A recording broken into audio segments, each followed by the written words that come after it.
मी मी देवेंद्र सरिता गंगाधरराव फडणवीस ईश्वर साक्ष शपथ घेतो की कायद्याद्वारे स्थापित झाले आहे अशा भारतीय संविधानाप्रती मी खरी श्रद्धा व निष्ठा बाळगेन।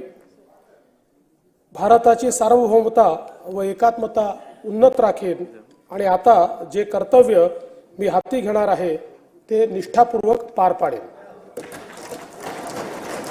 माननीय उपमुख्यमंत्री श्री एकनाथ शिंदे।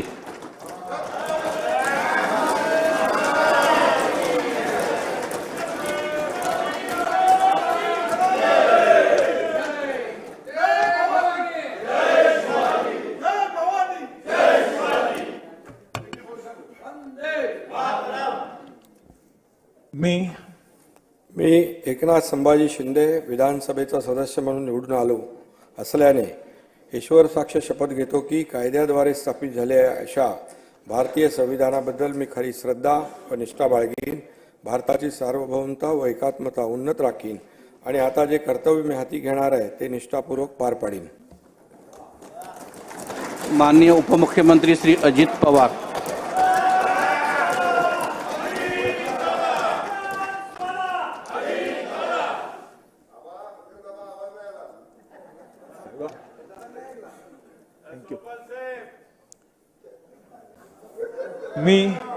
मी अजित आशाताई अनंतराव पवार विधानसभेचा सदस्य म्हणून निवडून आलो असल्याने गांभीर्यपूर्वक प्रतिज्ञा करतो की कायद्याद्वारे स्थापित झाले आहे अशा भारतीय संविधानाबद्दल मी खरी श्रद्धा व निष्ठा बाळगीन, भारताची सार्वभौमता व एकात्मता उन्नत राखीन आणि आता जे कर्तव्य मी हाती घेणार आहे ते निष्ठापूर्वक पार पाडीन।